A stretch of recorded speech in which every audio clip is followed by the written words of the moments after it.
아버님, 저희가 언제 그런 말을 했어요? 은정이가 당황하며 소리쳤지만 저는 냉정하게 대답했습니다. 내가 의식불명일 때 유럽 여행 간 게 그런 뜻 아니야! 아버지보다 여행이 더 중요하다는 거잖아! 민수가 변명하려 했어요. 아버지, 그건 정말 어쩔 수 없는 상황이었어요. 하지만 저는 손을 들어 말을 막았습니다. 변명하지 마! 저는 유언장을 펼쳐 보이며 말했습니다. 내가 새로 작성한 유언장이야! 민수가 깜짝 놀라며 소리쳤어요. 아버지, 갑자기 왜 이러세요? 그런데 사실 제가 생사를 오가고 있을 때 민수 부부가 한 행동은 이것뿐만이 아니었어요. 과연 아들과 며느리가 아버지 몰래 저지른 더욱 충격적인 일들과 그에 대한 아버지의 상상을 초월하는 복수는 무엇이었을까요? 영상 시청 전 구독과 좋아요 부탁드립니다. 저는 올해 73세가 된 박종섭입니다. 아내를 떠나보낸 지 벌써 5년이 흘렸죠. 혼자 사는 게 이렇게 쓸쓸할 줄 몰랐어요. 그래도 외동아들 민수와 며느리 은정이가 가끔 찾아와서 안부를 물어보니까 그나마 위안이 됩니다. 사실 저에게는 숨기고 있는 일이 하나 있었어요. 3개월 전 건강검진에서 심장에 이상, 소견이 나왔거든요. 의사는 이렇게 말했습니다. 박종섭 씨, 심장 판막에 문제가 있어요. 협심증 증상도 보이고요. 정기적으로 병원에 와서 검사를 받고 약을 드셔야 합니다. 자칫 급성심근경색으로 이어질 수 있어요. 하지만 저는 가족들에게 말하지 않았어요. 왜냐하면 민수 부부가 유럽 여행 계획을 세우며 너무 들뜬 모습을 보였거든요. 걱정을 끼치고 싶지 않았습니다. 은정이는 명품 가방을 들고 와서는 이렇게 말했어요. 아버지, 이번에 유럽 세계국 돌아다니는 패키지 여행 예약했어요. 프랑스 파리, 이탈리아, 로마, 스페인, 바르셀로나까지요. 2주 동안 정말 멋진 곳들 구경하고 올게요. 호텔도 5성급으로 잡았어요. 민수도 회사에서 휴가를 내기가 쉽지 않았는데 이번 기회에 푹 쉬어야겠다고 하더라고요. 저는 그런 두 사람을 보며 흐뭇했습니다. 젊은 사람들은 이런 추억도 만들어야죠. 제가 괜히 아픈 소리에서 분위기를 망칠 필요는 없다고 생각했어요. 게다가 여행비만 해도 수백만 원이 들어간다고 하더라고요. 제가 돈을 보태줬으니까 더욱 즐겁게 다녀와야겠다고 생각했습니다. 그런데 그날 저녁이었습니다. 평소처럼 거실에서 뉴스를 보고 있는데 갑자기 가슴이 답답해지더라고요. 숨이 제대로 쉬어지지 않았습니다. 아, 이상하다. 뭔가 잘못됐다. 그 순간 가슴을 강하게 조이는 듯한 극심한 통증이 몰려왔어요. 아파, 정말 아파. 이런 적이 없었는데. 저는 가슴을 움켜쥐며 바닥에 주저앉았습니다. 의식이 점점 흐려지는 것 같았어요. 이대로 죽는 건가? 민수 얼굴이 마지막으로 떠올랐습니다. 다행히 옆집 아주머니가 발견해 주셨어요. 평소 저녁 7시만 되면 현관문 앞에서 안부 인사를 나누곤 했는데 그날따라 제 집 불빛이 이상해서 확인하러 왔다고 하시더라고요. 문이 열려 있고 제가 바닥에 쓰러져 있는 걸 보고 깜짝 놀라서 바로 119에 신고해 주셨습니다. 정말 감사한 일이었어요. 만약 그분이 아니었다면 저는 그대로 혼자 죽었을지도 모르거든요. 구급차가 와서 저를 병원으로 실어 날랐습니다. 의식이 있을 때도 있고 없을 때도 있었어요. 응급실에서 여러 검사를 받았는데 의사가 심각한 표정으로 이야기하는 게 들렸습니다. 급성심근경색이에요. 상당히 위험한 상태입니다. 지금 당장 시술을 해야 해요. 보호자는 어디 계세요? 간호사가 물었지만 제가 대답할 수 있는 상황이 아니었죠. 휴대폰에서 민수 연락처를 찾아서 병원에서 연락을 했나 봅니다. 민수가 부랴부랴 달려왔어요. 아버지, 괜찮으세요? 어떻게 된 거예요? 민수는 당황한 기색이 역력했습니다. 의사가 설명해 주더라고요. 급성 심근경색으로 중환자실에서 치료받고 계십니다. 다행히 생명은 건졌지만 아직 안심할 수 없는 상태예요. 언제 의식을 회복할지 예측하기 어렵습니다. 며칠이 될 수도 있고 몇 주가 걸릴 수도 있어요. 은정이도 함께 왔는데 표정이 좋지 않았어요.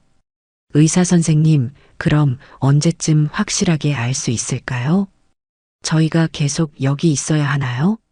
의사는 고개를 끄덕였습니다. 가족분들이 곁에 계시는 게 환자에게 도움이 됩니다. 목소리를 들려주시고 손을 잡아주시면 좋겠어요. 의식이 없어도 느낄 수 있거든요. 중환자실에 누워 있으면서도 주변 소리는 어렴풋이 들렸어요. 민수와 은정이가 복도에서 무슨 이야기를 하는 것 같았습니다. 목소리 톤이 평소와 달랐어요. 뭔가 심각하게 고민하는 듯 했죠. 저는 그때만 해도 두 사람이 제 걱정을 하고 있는 줄 알았습니다. 아들과 며느리가 제 곁을 지켜주고 있다고 생각했어요. 그런데 그게 아니었습니다. 중환자실 밖 복도에서 민수와 은정이의 대화가 계속되고 있었어요. 제가 의식이 없는 상태였지만 가끔씩 주변 소리가 들려왔습니다. 은정이가 먼저 말을 꺼냈어요. 여보, 내일 유럽 여행인데 어떡하지? 벌써 3개월 전에 예약했는데 취소하면 위약금도 내야 하고 항공료만 해도 500만 원이 넘어가잖아. 민수는 한참 고민하는 듯 했습니다. 글쎄, 아버지 상태가 이런데. 그런데 은정이는 포기할 생각이 없는 것 같았어요. 아버지 상태도 안정됐다고 했잖아. 어차피 의식도 없으시고 언제 깨어날지도 모른다잖아. 2주짜리 여행이야. 깨어나시면 연락받고 바로 오면 되지. 이런 기회가 언제 또 올까? 민수는 여전히 망설이고 있었습니다. 그래도 아버지가 이런 상황인데 은정이는 더욱 간절하게 말했어요. 시어머니 장례식 때도 신혼여행 못 갔잖아. 그때도 당신이 해외 출장 때문에 늦게 와서 얼마나 힘들었는데 우리 결혼 10년 동안 제대로 된 해외여행 한 번도 못 갔어. 맞습니다. 5년 전 제 아내가 돌아가셨을 때도 민수는 해외 출장 중이었어요. 중국 베이징에서 중요한 계약을 체결하는 중이라고 했습니다. 급하게 연락했지만 바로 올 수 없다고 했죠. 결국 장례식 전날 밤에야 도착했습니다. 그때도 저는 이해하려고 했어요. 회사 일이 중요하니까. 하지만 지금 생각해보니 정말 그럴 수밖에 없었던 걸까요? 민수가 한숨을 쉬며 말했습니다. 그때는 정말 어쩔 수 없었어. 계약 체결 직전이었거든. 몇 억짜리 프로젝트였어. 은정이는 바로 맞장구 쳤어요. 맞아. 그러니까 이번에는 우리가 좀 여유를 가져야지. 아버지도 우리가 행복하게 지내는 걸 원하실 거야. 게다가 아버지가 여행비 보태주신 거잖아. 민수는 점점 설득당하는 것 같았어요. 그래도 혹시 무슨 일이 생기면? 은정이는 자신 있게 대답했습니다. 의사가 생명은 괜찮다고 했잖아. 간병인 구해서 맡기면 돼. 전문가한테 맡기는 게 우리가 여기 있는 것보다 낫지 않을까? 결국 민수가 결정을 내렸어요. 알았어. 간병인을 구하자. 전문적으로 돌봐주는 게 오히려 나을 수도 있겠어. 은정이는 기뻐하며 말했습니다. 역시 당신이 현명해. 걱정하지 마. 아무 일도 없을 거야. 그리고 우리가 스트레스 받으면서 여기 있는 것보다 여행 다녀와서 기분 좋게 아버지 간병하는 게 낫지 않을까? 두 사람은 바로 간병인 알선업체에 연락했나 봅니다. 급하게 구해야 한다고 했어요. 내일부터 2주 동안 24시간 간병을 부탁한다고 했죠.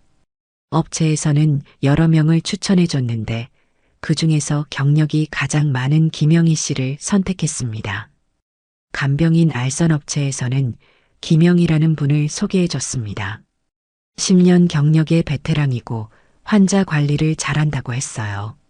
민수와 은정이는 김영희 씨를 만나서 간단히 설명했습니다. 아버지가 심근경색으로 중환자실에 계세요. 저희가 급한 출장을 가야 해서 부탁드려요. 혹시 의식을 회복하시면 바로 연락 주세요. 김영희 씨는 걱정스러운 표정으로 물었어요. 그럼 가족분은 아무도 안 계신 건가요? 환자분이 깨어나시면 가족이 있어야 하는데. 2주나 가신다고요? 은정이가 약간 짜증 섞인 목소리로 대답했습니다. 정말 급한 출장이라서요. 어쩔 수 없어요. 간병비는 넉넉히 드릴 테니까 잘 부탁드려요. 김영희 씨는 더 이상 묻지 않았어요. 알겠습니다. 최선을 다해서 돌봐드릴게요. 병원 직원들도 수상하게 여겼나 봅니다. 간호사가 민수에게 물었어요. 아버님이 이런 상태인데 정말 가셔야 하나요? 다른 가족분은 안 계세요? 민수는 어색하게 웃으며 대답했습니다. 회사에서 갑자기 급한 일이 생겨서요. 곧 돌아올 예정입니다. 간호사는 고개를 저으며 중얼거렸어요. 요즘 세상이 어떻게 된 건지. 부모님이 이런 상황인데 다른 환자 가족들도 눈치를 채기 시작했어요. 저 사람들 아버지가 저렇게 아픈데 어디 가나? 진짜 급한 일인가? 아니면 그냥 여행 가는 건 아닐까? 뭔가 이상해. 민수와 은정이는 주변 시선이 부담스러웠나 봅니다. 서둘러서 짐을 챙겼어요. 김영희 씨에게 마지막으로 당부했습니다. 혹시 무슨 일 있으면 바로 연락 주세요. 저희 연락처 남겨둘게요. 그리고 이거 간병비예요. 김영희 씨는 봉투를 받아들며 진지하게 고개를 끄덕였어요. 걱정하지 마세요. 친아버지처럼 잘 돌봐드릴게요. 그 말을 듣고 민수와 은정이는 공항으로 떠났습니다. 택시 안에서 은정이가 말했어요. 다행히 잘 해결됐네. 이제 마음 놓고 여행 즐기자. 민수도 고개를 끄덕였습니다. 아버지도 전문가한테 맡기는 게 나을 거야. 저는 그때만 해도 이 모든 상황을 몰랐어요. 의식을 잃은 채로 중환자실에 누워 있었거든요. 가끔 누군가가 제 손을 잡아주는 게 느껴졌습니다. 따뜻한 손이었어요. 민수나 은정이의 손인 줄 알았죠. 목소리도 들렸어요. 괜찮으실 거예요. 곧 나아지실 거예요. 그 목소리가 누구 것인지는 나중에 알게 됐습니다. 김영희 씨가 제 곁을 지키기 시작했어요. 59세의 김영희 씨는 간병 경력이 10년이 넘는 베테랑이었습니다. 남편을 일찍 여의고 딸 하나를 키우며 살아온 억척스러운 분이었죠. 김영희 씨는 처음 저를 보자마자 마음이 아팠다고 나중에 말씀해 주셨어요. 혼자 중환자실에 누워 계신 모습이 돌아가신 아버지와 닮았다고 하셨습니다. 김영희 씨의 딸 혜진이가 병원에 찾아왔습니다. 30세인 혜진이는 같은 병원에서 간호사로 일하고 있었어요. 엄마, 이번 환자분은 어떠세요? 김영희 씨가 대답했습니다. 73세 남자분인데 심근경색으로 오셨어. 아들분이 출장 가셔서 혼자 계셔. 혜진이는 고개를 끄덕였어요. 그럼 언제 돌아오신대요? 김영희 씨는 잠시 머뭇거렸습니다. 2주 정도 걸린다고 하셨어. 혜진이는 놀란 표정을 지었어요. 2주요? 아버지가 이런 상태인데 2주나 출장을 가요? 정말 이상하네요. 김영희 씨도 속으로는 이상하다고 생각했지만 말하지 않았습니다. 그냥 급한 일이 있나 보지. 혜진이는 걱정스럽게 말했어요. 엄마, 너무 감정이입하지 마세요. 일은 일이고 정은 정이에요. 돈만 받고 적당히 하세요. 병원에서 일하다 보니까 이런 환자들 많이 봤거든요. 가족들이 무책임한 경우가 정말 많아요. 하지만 김영희 씨는 그럴 수 없었어요. 제가 가끔 의식을 잃은 채로 민수야라고 중얼거리면 김영희 씨는 마음이 아팠다고 하셨습니다. 괜찮으세요? 아드님 곧 오실 거예요. 김영희 씨는 제게 이렇게 말씀해 주셨어요. 사실 김영희 씨에게도 아픈 기억이 있었습니다. 자신의 아버지도 혼자 돌아가셨거든요. 간병을 제대로 해드리지 못했던 후회가 남아 있었어요. 그때는 제가 어려서 병원비 벌기에 급급했어요. 아버지가 돌아가신 후에야 후회했죠. 김영희 씨는 24시간 제 곁을 지켰습니다. 몸을 닦아주고 침대 시트를 갈아주고 손발 마사지도 해주셨어요. 의사가 회진을 돌 때마다 환자 상태에 대해 자세히 물어보셨습니다. 선생님, 언제쯤 의식을 되찾을 수 있을까요? 좋아지고 있는 건가요? 혹시 뭔가 더 해줄 수 있는 게 있을까요? 의사도 김영희 씨의 정성에 감동했나 봅니다. 정말 잘 돌봐주고 계시네요. 가족분보다 더 세심하게 챙겨주시는 것 같아요. 이렇게 돌봐주시면 빨리 좋아지실 거예요. 간호사들도 김영희 씨를 칭찬했어요. 김간병사님, 정말 성실하시네요. 다른 환자 가족들도 부러워해요.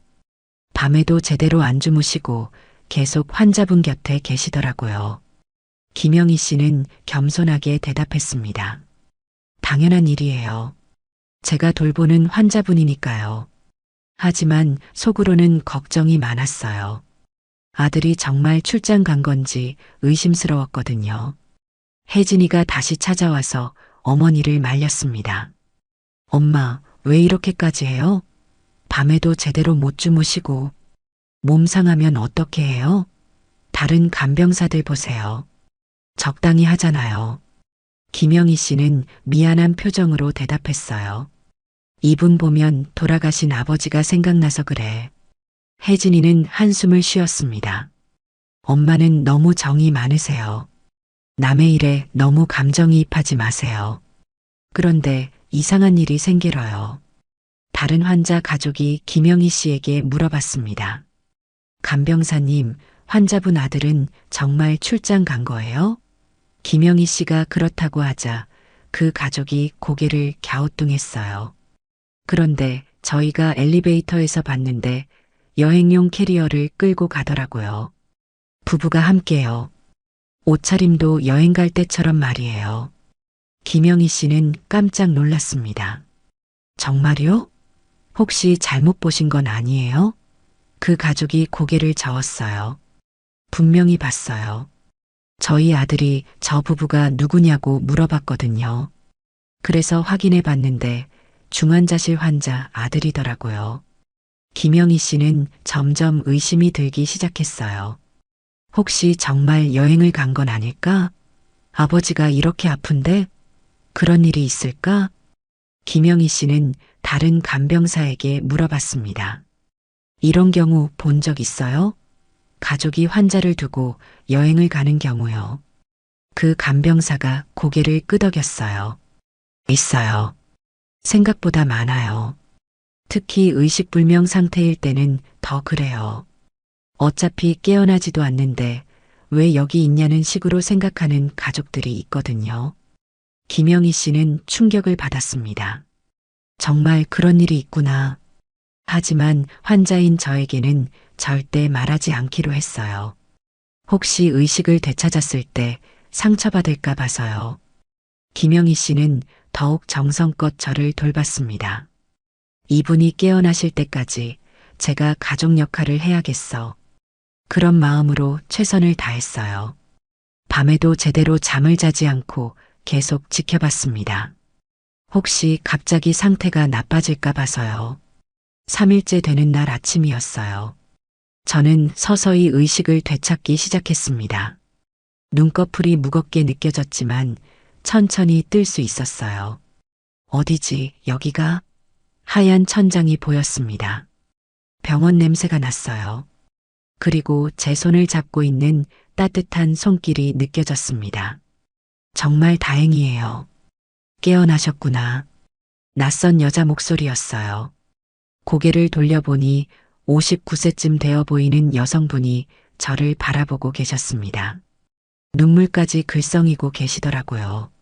저는 혼란스러웠어요. 여기가 어디죠? 당신은 누구세요? 그분이 다정하게 대답해 주셨어요. 병원이에요. 저는 김영이라고 합니다. 간병사예요. 간병사요? 그럼 민수는 어디 있어요? 김영희 씨는 잠시 망설이더니 대답했습니다. 출장 중이세요. 곧 오실 거예요. 저는 아직 상황을 제대로 파악하지 못했어요. 출장이요? 언제 간 거죠? 김영희 씨가 조심스럽게 말했습니다. 며칠 전에 가셨어요. 급한 일이 있다고 하시더라고요. 의사가 들어와서 제 상태를 확인했습니다. 의식을 되찾으셨네요. 정말 다행입니다. 급성 심근경색이었는데 위험한 고비는 넘겼어요. 이제 일반 병실로 옮겨도 될 것 같습니다. 간병사분이 정말 잘 돌봐주셨어요. 저는 기억이 점점 돌아오기 시작했어요. 그날 저녁 가슴이 아팠던 일, 구급차를 탄 일, 민수가 병원에 온 일. 일반 병실로 옮겨진 후에도 김영희 씨는 계속 제 곁에 있어 주셨어요. 정말 고마웠습니다. 그런데 이상했어요. 민수가 왜 이렇게 오래 출장을 가 있는 거지? 평소 같으면 벌써 왔을 텐데. 저는 김영희 씨에게 물어봤어요. 아들한테 제가 깨어났다고 연락했나요? 김영희 씨는 고개를 끄덕였습니다. 네, 연락드렸어요. 곧 오신다고 하셨어요. 그런데 계속 기다려도 민수는 오지 않았어요. 하루가 지나고 이틀이 지나도 연락이 없었습니다. 저는 점점 이상하다는 생각이 들었어요. 이럴 때일수록 아들이 옆에 있어야 하는 거 아닌가? 김영희 씨는 제가 실망할까봐 계속 위로해 주셨어요. 곧 오실 거예요. 정말 급한 일인가 봐요. 해외 출장이라서 시간이 좀 걸리나 봐요. 그때 옆 병실 환자가 저에게 말을 걸었어요. 아드님이 효자네요. 아버지 위급할 때 여행 가다니. 저는 깜짝 놀랐습니다. 여행이요? 무슨 말씀이세요? 그 환자는 당황한 표정을 지었어요. 아, 죄송해요. 제가 실수를. 하지만 이미 늦었어요. 저는 진실을 알아버렸습니다. 김영희 씨를 불러서 물어봤어요. 김 씨, 정말 출장 간 건가요? 아니면 여행 간 건가요? 김영희 씨는 한참 동안 말을 못하더니 결국 고백했습니다. 아저씨, 미안해요. 말씀드리지 못해서. 유럽 여행 가셨어요. 2주 동안요. 저는 머리를 한 대 맞은 것 같았어요. 유럽 여행을 갔다고요? 제가 죽을 뻔했는데요. 김영희 씨가 눈물을 글썽이며 말했습니다. 처음엔 저도 출장인 줄 알았어요. 그런데 다른 분들이 여행용 캐리어를 끌고 가는 걸 봤다고 하더라고요. 그리고 병원 직원이 확인해 보니까 정말 여행이었어요. 아저씨한테 상처 줄까봐 말 못했어요. 저는 가슴이 무너지는 것 같았어요. 그럼 제가 의식불명일 때 혼자 있었던 건가요? 김영희 씨가 고개를 저었습니다. 혼자가 아니에요. 제가 계속 곁에 있었어요. 바로 그때 제 친구인 강병 원장이 문병을 왔어요. 종서봐, 어떻게 지내나? 많이 놀랐겠다. 그런데 내 아들은 어디 있어? 저는 씁쓸하게 웃었습니다. 유럽 여행 갔어. 강병 원장이 깜짝 놀랐어요. 뭐라고? 아버지가 이런 상태인데 여행을 갔다고? 정말인가? 저는 고개를 끄덕였습니다. 정말이야. 강병 원장이 화를 냈어요. 이게 말이 되나? 요즘 세상이 어떻게 된 거야? 부모가 죽어가는데 여행이 더 중요해? 저는 친구를 말렸습니다. 됐어. 이미 일어난 일이야. 하지만 마음속으로는 정말 큰 충격을 받았어요. 내가 평생 키운 아들이 이럴 수가 있을까? 김영희 씨가 조심스럽게 말했습니다. 아저씨, 너무 상심하지 마세요. 사람들이 다 그런 거 아니에요. 저는 김영희 씨를 바라봤습니다. 이분은 남인데도 저를 이렇게 성심껏 돌봐주시는데 친아들은 여행이 더 소중하다니. 정말 아이러니했어요. 누가 진짜 가족인지 모르겠더라고요. 강병 원장이 더 자세한 이야기를 들려줬어요. 종서봐, 사실 병원 직원들 사이에서 다 소문이 났어. 아들이 아버지 위급할 때 유럽 여행 갔다고. 간호사들도 다 알고 있어. 처음엔 출장이라고 했는데 여행용 캐리어 끌고 가는 걸 여러 사람이 봤거든. 저는 더욱 창피했습니다. 병원 전체에 소문이 난 거구나. 강병 원장이 계속 말했어요. 그리고 며느리가 명품 가방 들고 와서는 여행 자랑을 하더라는 거야. 간병인한테 말이야. 정말 뻔뻔하더라고. 제가 더 자세히 물어봤어요. 그래서 정확히 어디로 간 거야? 강병 원장이 한숨을 쉬며 대답했어요. 유럽 세계국이래. 프랑스, 이탈리아, 스페인. 2주 동안 호화 여행이야. 5성급 호텔에 1등석 항공료까지. 수천만 원 들어간 여행이라고 하더라. 저는 더욱 충격을 받았어요. 수천만 원이요? 그 돈이면. 강병 원장이 고개를 끄덕였어요. 맞아. 그 돈이면 너 병원비는 물론이고 최고급 간병 서비스도 받을 수 있어. 그런데 그 돈으로 여행을 간 거야. 일반 병실에서 지내면서 저는 많은 것들을 관찰할 수 있었어요. 같은 병실에 있는 다른 환자들, 매일 문병 오는 가족들, 그리고 혼자 있는 환자들까지. 정말 다양한 인생들이 있더라고요. 제 옆 침대에는 80세 할아버지가 계셨는데 3명의 자녀가 매일 번갈아 가며 찾아왔어요. 아버지, 오늘 기분은 어떠세요? 뭐 필요한 거 없으세요? 병원 음식이 맛없으시죠? 집에서 반찬 해왔어요. 정말 극진하게 모시더라고요. 반대편 침대에는 제 또래의 환자분이 계셨는데 가족이 전혀 오지 않았어요. 간병사도 없이 혼자 계셨죠.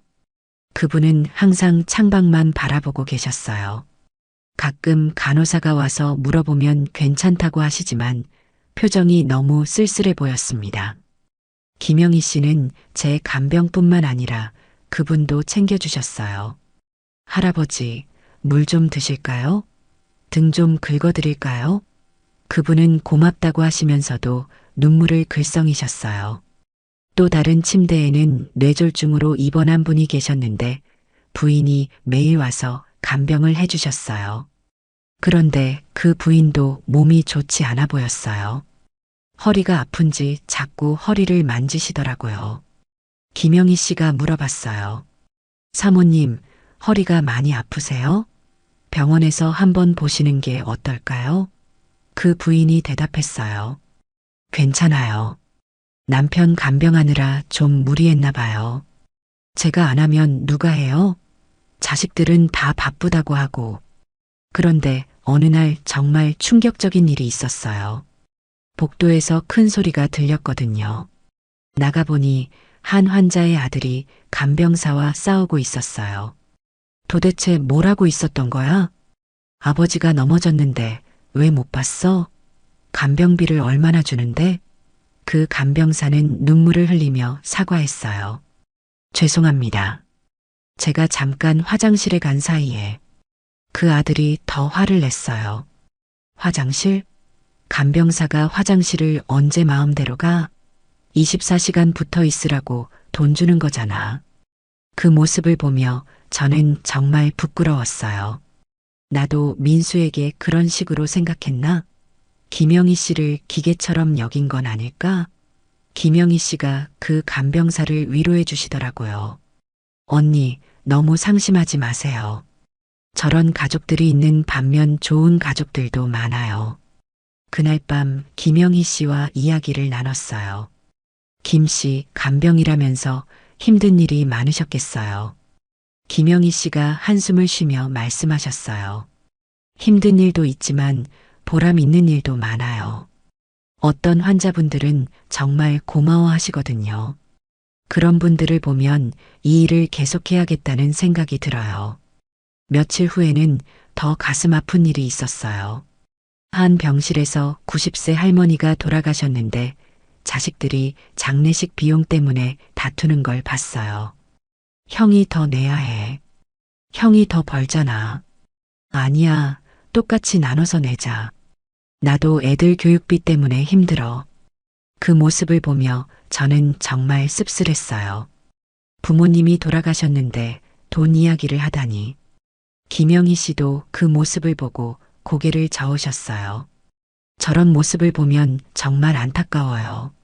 마지막까지 자식들 걱정하시다가 돌아가셨는데 또 다른 날에는 감동적인 일도 있었어요. 40대 남성이 입원해 있었는데 초등학생 아들이 매일 와서 아버지 손을 잡고 있더라고요. 아빠, 빨리 나와서 같이 축구하자. 나 축구 진짜 잘하게 됐어. 그 아버지가 아들을 바라보는 눈빛이 정말 따뜻했어요. 그럼 아빠가 나으면 너랑 축구 시합하자. 아빠가 이길 거야. 그 모습을 보며 저는 민수 어릴 때가 생각났어요. 그때는 저도 저 아버지처럼 민수를 바라봤는데 언제부터 우리 사이가 이렇게 멀어졌을까? 김영희 씨가 제 마음을 알아차리셨나 봐요. 아저씨, 자책하지 마세요. 아저씨 잘못이 아니에요. 사람은 살아가면서 변하기도 하거든요. 그런데 정말 놀라운 일도 있었어요. 한 환자분이 자식들 몰래 전 재산을 사회에 기부했다는 이야기를 들었거든요. 그 환자의 자식들이 알고 나서 난리를 쳤다고 해요. 아버지가 정신이 나가셨나 봐. 어떻게 이런 일을 할 수 있어? 하지만 그 아버지는 당당했다고 해요. 너희들이 나를 제대로 돌봤다면 이런 일은 없었을 거다. 나는 후회하지 않는다. 그 이야기를 듣고 저는 깊은 생각에 잠겼어요. 나도 그런 선택을 할 수 있을까? 정말 그렇게 해야 하는 건 아닐까? 병원에서 보낸 시간들이 저에게는 정말 큰 깨달음을 주었어요. 가족이란 혈연 관계가 아니라 마음으로 맺어지는 관계구나. 진짜 사랑이란 조건 없이 베푸는 거구나. 김영희 씨 같은 분이 오히려 제게는 더 소중한 가족이 되었어요. 매일 성심껏 돌봐주시고 걱정해주시는 모습을 보며 정말 감사함을 느꼈습니다. 어느 날 저녁 김영희 씨가 말씀하셨어요. 아저씨, 정말 다양한 가족들이 있어요. 어떤 분들은 자식이 많아도 외로우시고 어떤 분들은 자식이 적어도 행복해 하세요. 결국 마음인 것 같아요. 저도 그 말에 깊이 공감했습니다. 정말 그렇구나. 혈연보다는 진심이 더 중요한 거구나. 퇴원을 앞두고 있을 때 저는 중요한 결정을 내렸어요. 오랜 친구인 장 변호사에게 연락을 했습니다. 현재 병원으로 좀 와줄 수 있어? 급한 일이 있어. 장 변호사는 바쁜 중에도 시간을 내서 병원으로 왔어요. 종서봐, 많이 아팠다면서? 괜찮아? 얼굴이 많이 야위었네. 저는 그동안 있었던 일들을 자세히 설명했어요. 민수가 제가 의식불명일 때 유럽 여행을 갔다는 것, 김영희 씨가 저를 돌봐준 것, 그리고 제가 느낀 생각들까지. 장 변호사는 듣고 나서 크게 분노했어요. 이게 말이 되나? 아버지가 죽어가는데 여행을 가다니. 정말 요즘 사람들은 뭔가 잘못됐어. 저는 조용히 말했습니다. 현재 나는 유언장을 다시 쓰려고 해. 장 변호사가 놀란 표정을 지었어요. 유언장을? 갑자기 왜? 저는 천천히 설명했어요. 내가 평생 벌어놓은 재산을 민수가 물려받아서 호화롭게 살 이유가 있을까? 그보다는 정말 도움이 필요한 사람들에게 쓰이는 게 맞지 않을까? 장 변호사는 심각한 표정으로 물었어요. 종서봐, 정말 이렇게 하겠어? 한번 결정하면 되돌릴 수 없어. 민수도 내 아들인데. 저는 단호하게 대답했습니다. 민수는 이미 제가 없어도 잘 살 수 있다는 걸 보여줬어. 오히려 제가 없는 게 더 편할지도 모르겠어. 그럼 차라리 제 재산으로 진짜 도움이 필요한 사람들을 도와주고 싶어? 장 변호사가 자세한 내용을 물어봤어요. 그럼 구체적으로 어떻게 할 거야? 저는 미리 생각해둔 계획을 말했습니다. 전 재산의 80%는 독거노인 돌봄센터와 간병인 복지재단에 기부할 거야. 나머지 20%는 민수에게 주되 조건을 붙일 거야. 매달 일정 금액씩만 받을 수 있게 하고 나머지는 본인이 직접 벌어서 살도록. 그런데 장 변호사가 더 구체적인 이야기를 해줬어요. 종서봐, 내가 아는 사실이 하나 더 있어. 민수가 그동안 내 명의로 대출을 받았다는 거야. 투자한다고 하면서 말이야. 저는 깜짝 놀랐어요. 대출을? 얼마나? 장 변호사가 서류를 꺼내 보여줬어요. 총 5억 원이야. 내 부동산을 담보로 해서. 너는 몰랐지? 저는 정말 충격을 받았어요. 5억 원이나? 제가 모르는 사이에? 장 변호사가 고개를 끄덕였어요. 민수가 내 도장을 가지고 있었잖아. 그걸로 대출 서류에 도장을 찍었어. 법적으로는 문제가 없지만 도덕적으로는 큰 문제지. 저는 더욱 화가 났어요. 그럼 제가 죽으면 그 빚을 다 떠안으려고 했구나.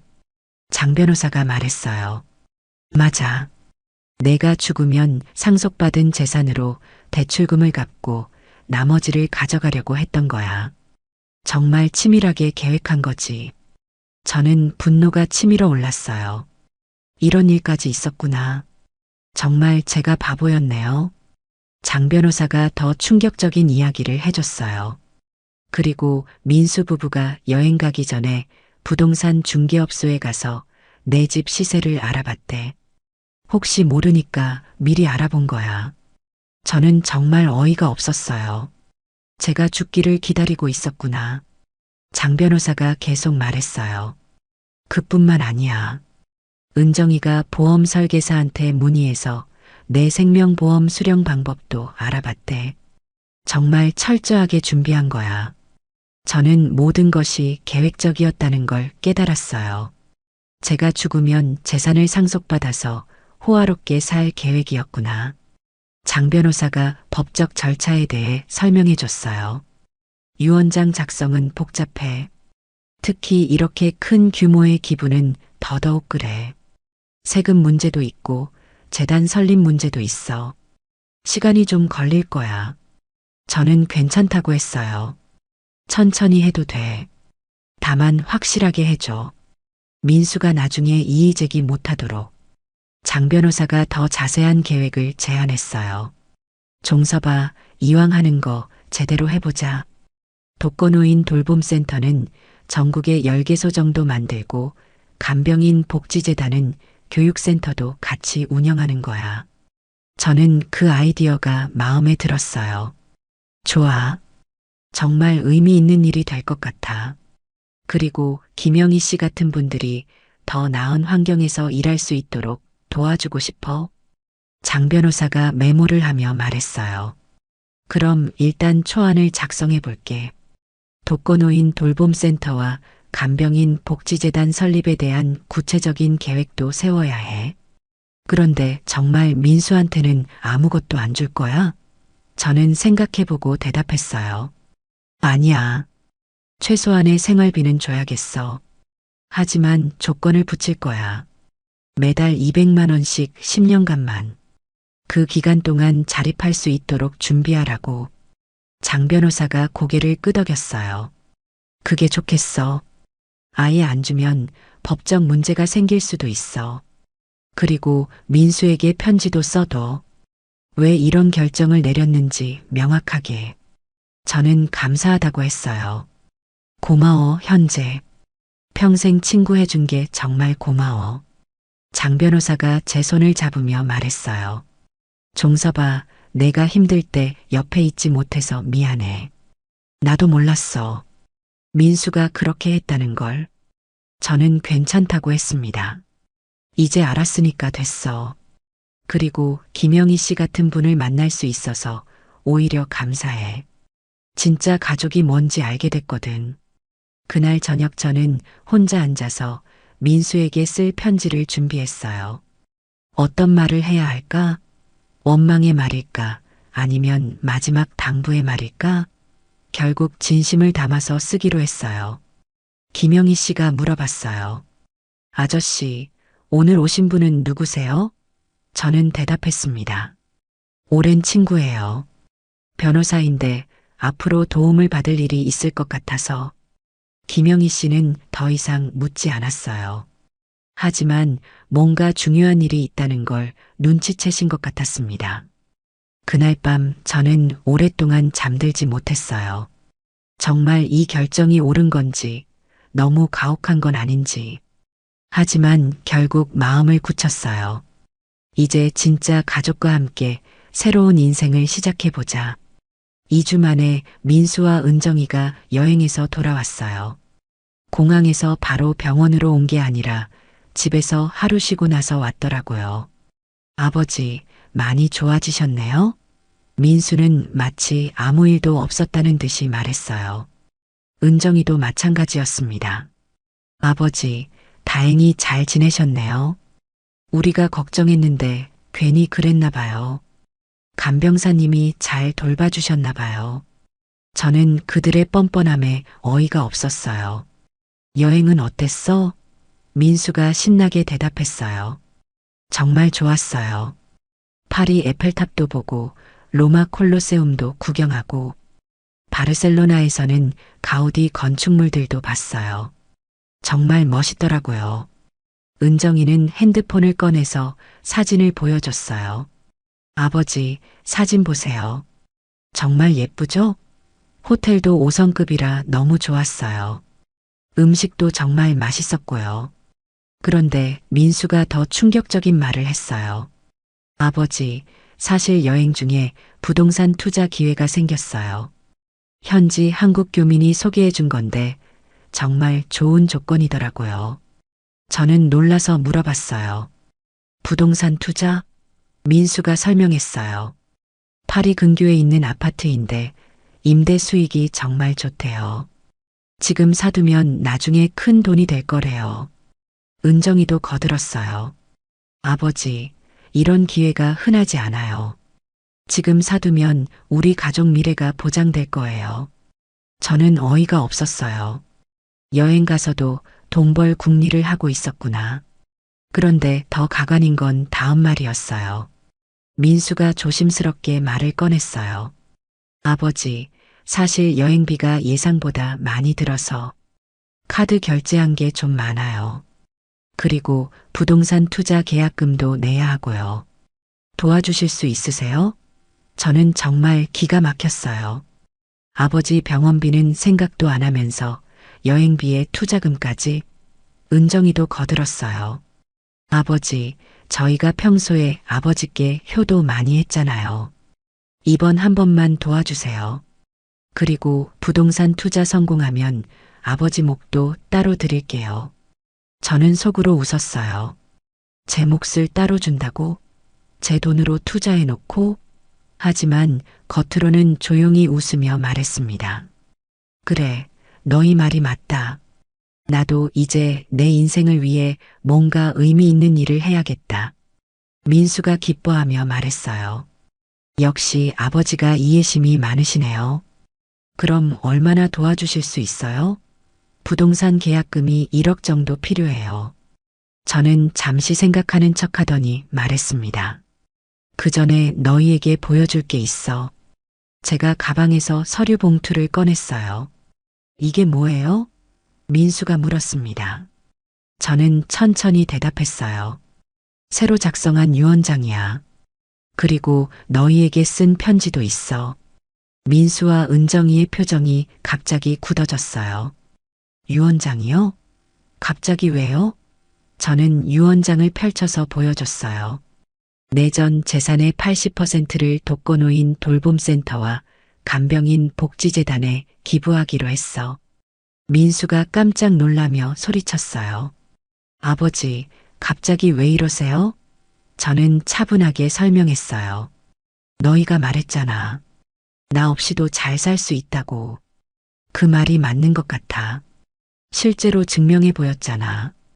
그럼 내 재산도 너희보다는 정말 도움이 필요한 사람들에게 쓰이는 게 낫겠어. 은정이가 당황하며 말했어요. 아버지, 저희가 언제 그런 말을 했어요?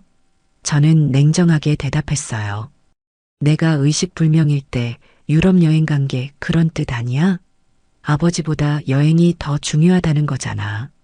민수가 변명하려고 했어요. 아버지, 그건 정말 어쩔 수 없는 상황이었어요. 저는 손을 들어 말을 막았습니다. 변명하지 마. 그리고 더 할 말이 있어. 너희가 내 명의로 대출받은 5억 원 말이야. 민수의 얼굴이 하얘졌어요. 그건 어떻게 해? 저는 계속 말했어요. 장 변호사가 다 알려줬어. 내가 죽으면 상속받은 재산으로 갚으려고 했지. 그리고 부동산 시세도 미리 알아봤고 생명보험금 수령 방법도 문의했다며 은정이가 울먹이며 말했어요. 아버지, 정말 죄송해요. 저희가 잘못 생각했어요. 용서해 주세요. 저는 편지를 꺼내서 읽어줬어요. 민수야, 아버지가 생사의 기로에 섰을 때 너는 여행을 선택했다. 그때 나는 정말 절망했다. 하지만 김영희 씨를 만나면서 깨달았다. 가족이란 피로 맺어진 관계가 아니라 마음으로 맺어진 관계라는 것을.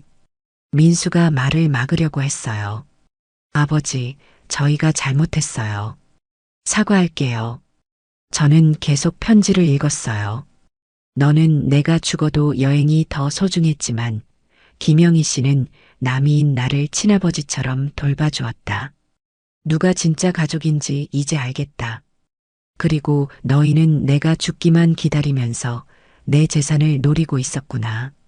내 명의로 대출받고 집값 알아보고 보험금까지 문의하고 정말 치밀하게 계획했더라. 은정이가 무릎을 꿇고 빌었어요. 아버지, 제발 용서해 주세요. 저희가 정말 잘못했어요. 저는 마지막 부분을 읽었어요. 내 재산으로 너희 호화 생활을 책임져 달라고 부탁한 적 없다. 하지만 너희는 당연하다고 생각했지. 이제 정말 혼자 힘으로 살아봐라. 그게 너희가 원한 일이니까. 민수가 소리쳤어요. 아버지, 그럼 저희는 어떻게 살아요? 5억 원 빚도 있는데. 저는 냉정하게 대답했어요. 그건 내가 만든 빚이야. 내가 해결해야지. 다만 최소한의 생활비는 줄 테니까 그걸로 자립해봐. 매달 200만 원씩 10년간.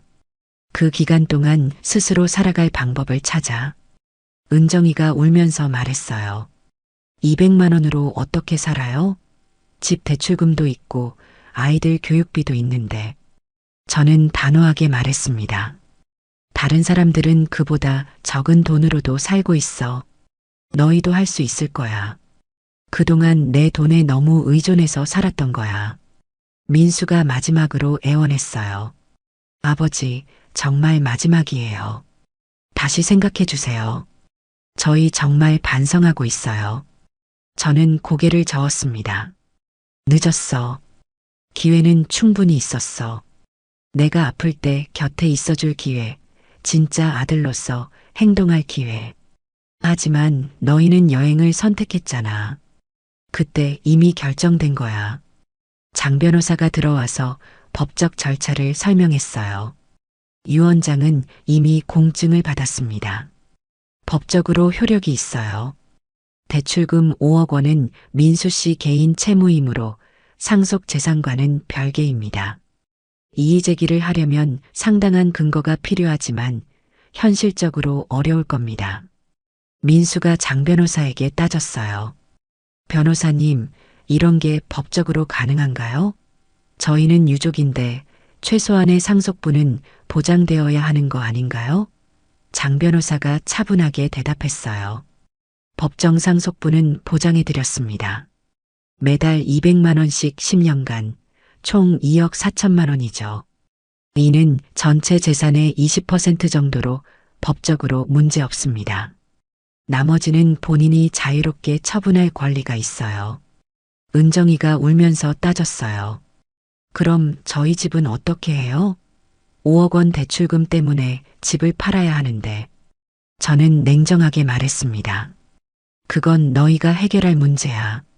내 허락도 없이 내 명의로 대출받을 때 생각했어야지. 집을 팔든 다른 방법을 찾든 너희가 알아서 해. 민수가 마지막으로 소리쳤어요. 아버지는 정말 매정하세요. 저희를 완전히 버리시는 거예요? 저는 천천히 대답했습니다. 버리는 게 아니야. 너희가 원하는 대로 해주는 거야. 독립해서 살고 싶다고 행동으로 보여줬잖아.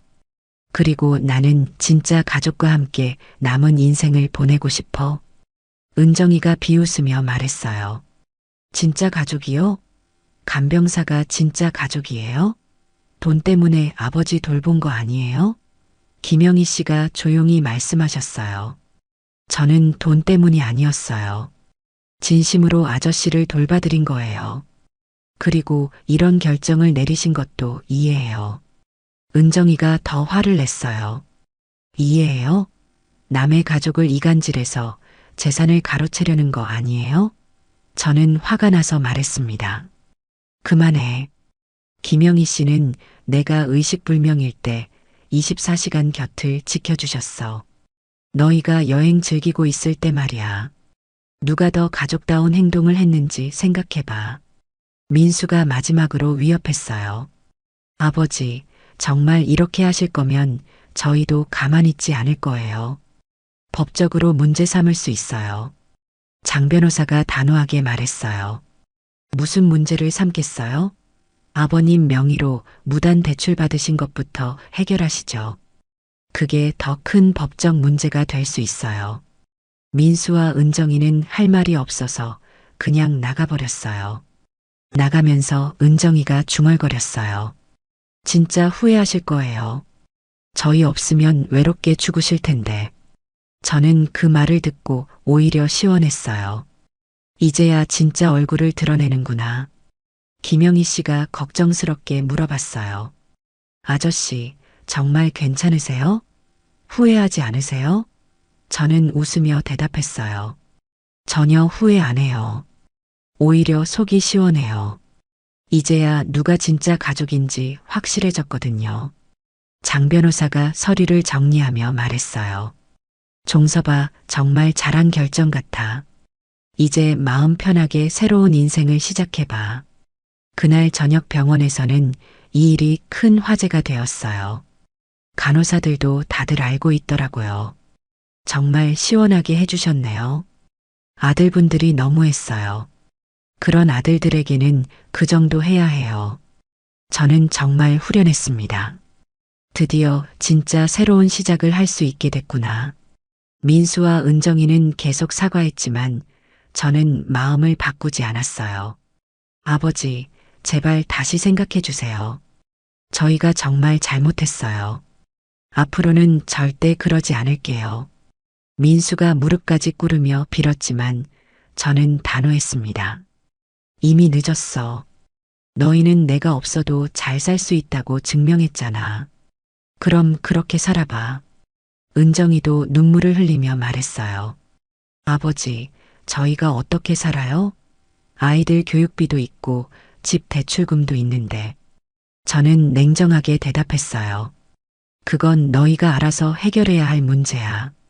지금까지 내 돈에 의존해서 살았잖아. 이제는 스스로 해봐. 김영희 씨가 조심스럽게 말씀하셨어요.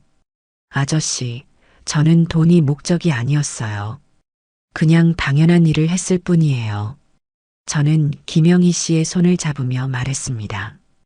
김 씨, 나와 함께 진짜 가족이 되어 봉사활동하면서 살지 않겠어요? 김영희 씨는 눈물을 글썽이며 고개를 끄덕였어요. 아저씨와 함께라면 기꺼이 하겠어요. 민수가 마지막으로 애원했어요. 아버지, 정말 이러실 건가요? 저희를 완전히 버리시는 건가요? 저는 천천히 대답했습니다. 버리는 게 아니야. 너희가 원하는 대로 해주는 거야. 독립해서 살고 싶다고 했잖아. 그리고 나는 진정한 가족과 함께 남은 인생을 보내고 싶어. 은정이가 화를 내며 말했어요. 진정한 가족이요?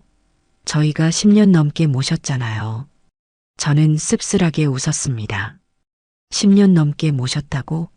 내 돈으로 호화롭게 살면서 진짜 모시는 게 뭔지 김영희 씨한테 배워봐. 장 변호사가 들어와서 법적 절차를 설명했어요. 유 원장은 이미 공증을 받았습니다. 법적으로 효력이 있어요. 이의 제기를 하려면 상당한 근거가 필요합니다. 민수가 장 변호사에게 따졌어요. 변호사님, 이런 게 법적으로 가능한가요? 저희는 유족인데. 장 변호사가 차분하게 대답했어요. 본인의 재산을 어떻게 처분할지는 본인이 결정할 권리가 있습니다. 강제상속분은 보장해드렸고요. 그 이상은 요구할 수 없어요. 은정이가 울면서 말했어요. 그럼 저희는 어떻게 살아요? 집도 팔아야 하고 아이들 학교도 옮겨야 하는데. 저는 담담하게 말했습니다. 그동안 내가 준 돈으로 잘 살았잖아. 이제부터는 너희가 벌어서 살면 돼. 다른 사람들은 다 그렇게 살고 있어. 강병 원장이 문병을 왔다가 상황을 보고 말했어요. 민수야, 이제라도 정신 차려. 내 아버지가 얼마나 실망하셨겠어. 민수가 변명했어요. 삼촌, 저희도 어쩔 수 없었어요. 이미 예약한 여행이었고. 강병 원장이 화를 내며 말했어요. 어쩔 수 없었다고? 아버지가 죽어가는데 여행이 더 중요했어? 정말 한심하다. 김영희 씨의 딸 혜진이도 병원에 왔어요. 엄마, 정말 괜찮으세요? 갑자기 인생이 바뀌는 건데. 김영희 씨가 대답했어요. 괜찮아. 오히려 좋아. 아저씨 같은 분과 함께 의미 있는 일을 할 수 있어서. 혜진이는 처음에는 반대했어요. 엄마, 너무 성급한 결정 아니에요? 하지만 며칠 후 생각이 바뀌었습니다. 사실 엄마가 그동안 간병이라시면서 얼마나 힘드셨는지 알아요. 이제 좀 편하게 사실 수 있겠네요. 퇴원 날이 되었어요. 민수와 은정이는 마지막까지 매달렸지만 저는 결정을 바꾸지 않았습니다. 아버지, 정말 마지막이에요. 다시 생각해 주세요. 저는 짐을 챙기며 말했어요. 이제 그만해. 너희도 새로운 시작을 해봐. 돈에 의존하지 말고 스스로 살아가는 법을 배워. 김영희 씨와 함께 병원을 나왔어요. 택시를 타고 가면서 김영희 씨가 말씀하셨어요. 아저씨, 후회하지 않으세요? 저는 고개를 저었습니다. 전혀 후회 안 해요. 오히려 속이 시원해요. 진짜 가족이 누군지 알게 됐거든요. 한 달 후 독거노인 돌봄센터가 설립됐어요. 김영희 씨와 저는 그곳에서 자원봉사를 시작했습니다. 매일 혼자 지내는 어르신들을 찾아뵙고 안부를 물어드렸어요. 말벗도 대어드리고 간단한 집안일도 도와드렸죠. 정말 보람 있는 일이었어요. 간병인 복지재단도 만들었습니다.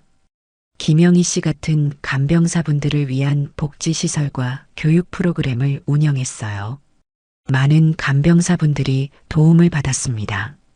6개월이 지났어요. 민수와 은정이는 경제적 어려움을 겪고 있다고 들었습니다. 집을 팔고 작은 아파트로 이사했다고 하더라고요. 민수는 야근도 하고 부업도 시작했다고 했어요. 은정이도 파트타임 일을 구했다고 했습니다. 처음엔 힘들어했지만 점점 적응해 가고 있다고 하더라고요. 어느 날 민수가 혼자 찾아왔어요. 아버지, 안녕하세요. 많이 달라진 모습이었어요. 옷차림도 소박해지고 표정도 많이 겸손해졌더라고요. 민수가 말했어요. 아버지 말씀이 맞았어요. 그동안 아버지 돈에만 의존해서 살았구나 싶어요. 이제 직접 벌어서 살아보니까 돈이 얼마나 소중한지 알겠어요. 저는 차 한 잔을 내주며 물어봤어요. 많이 힘들지? 민수가 고개를 끄덕였어요. 힘들어요. 하지만 보람도 있어요. 제 힘으로 가족을 부양한다는 게. 그리고 아버지가 얼마나 힘들게 돈을 벌어서 저희를 키우셨는지도 알겠어요. 은정이는 어때? 물어봤습니다.